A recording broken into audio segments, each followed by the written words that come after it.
점수 잡는 hackers. Okay, what about misplaced modifiers? This is the second type of modifier problem, okay? And misplaced modifiers would be, well, as the name suggests, how do you solve these problems? You just have to replace the modifiers, right? Because they're misplaced. They're in the wrong place right now. Jack told us after the holiday that he intends to stop drinking. Okay, think about that sentence for a moment. Jack told us after the holiday that he intends to stop drinking. Okay, what could that mean? That actually has two meanings if you think about it real carefully. Okay? Number one, yeah. I know you were thinking this. Number one, after the holiday, Jack told us that he intends to stop drinking. So like after Christmas break, he's like, okay, I'm going to have to stop drinking. It is hurting my body. Like I cannot breathe. I cannot do this anymore. I'm going to stop drinking, right? That's the first one. And then second one would be Jack told us that he intends to stop drinking after the holiday, which means what? Guys, after this Christmas break is over, I'm gonna stop drinking like completely. I'm gonna be completely sober. That's what he's saying, right? So these two are different meanings. Do you see that? So this one, number one, and number two, stop drinking after the holiday. Okay, those two are completely different meanings. So how do you fix this? You can fix it either with number one or number two. Okay, so whatever you were trying to say originally, whatever you were intending to say, right, or to mean, you have to go with that.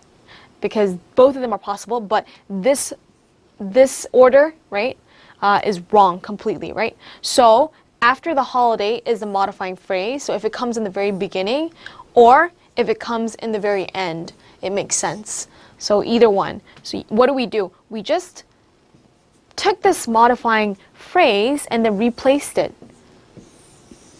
And then we had two options, right? And so you can choose whatever you originally intended to mean.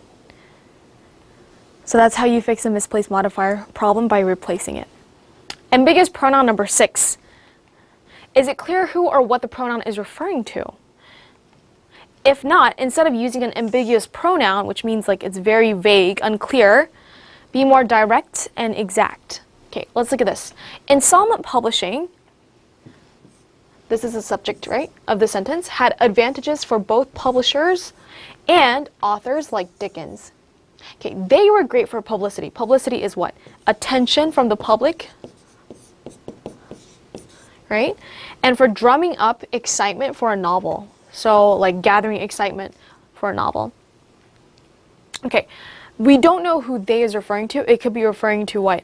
Publishers, authors, or installments. So this is an ambiguous pronoun, right? Because we don't know who they is talking about. I mean, we can guess, and we may get it right still, but it's still better to be more precise and straightforward, right? So this was very vague, okay? Even if you feel like you know what it's talking about, don't choose an ambiguous pronoun, even if it's slightly vague, okay? So slightly unclear. Publishers and authors are both mentioned already in the sentence, and it doesn't make sense if you put it here because either one wouldn't make sense, because you don't say people are great for publicity. You don't say people are great for publicity because that means that they're useful for publicity or to gain publicity, to gain attention. But people are the ones receiving attention usually, but they're not used to receive attention, right? So that's a very awkward phrase. So the only thing that would work here would be installments, because it is a thing, not a person, right? Yes, so even though it might sound repetitive, you do need to mention clearly and specifically what you're referring to. So instead of saying they, ambiguous pronoun, choose the correct answer, the name itself, installments. Okay? Awesome. Okay, 7. We're done with this one, okay? So 7 is our last one. Combining sentences or improving sentences.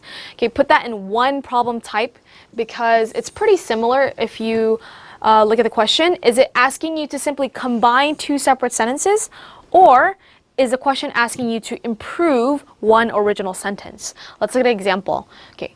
Each summer, many high school students use their time off from school for seasonal employment. Summer jobs give teenagers a productive way to use their vacation time.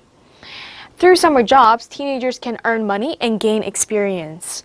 All right, so here, summer jobs give teenagers a productive way to use their vacation time through summer jobs. Okay, A, B, C, D. Okay. A is what? really, really wordy. What is wordy? It's like if you can express the same thing in short, concise version, then you should do so because that's what the writing language section always prefers, the concise answer, okay? So too wordy, too long, right? Unnecessarily. What about B? Summer jobs give teenagers a productive way to use their vacation time. They can earn money and gain experience, okay? This one is, it did get a little shorter, okay? Let's see C and D real quick though. Summer jobs give teenagers a productive way to use their vacation time to earn money and gain experience. Okay, the most concise answer would be C.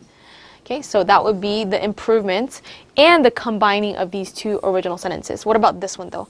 Which gives them a way to, okay, way too wordy, same problem with A. So C would be your correct answer, most concise answer, okay, most effective answer in combining these two separate sentences.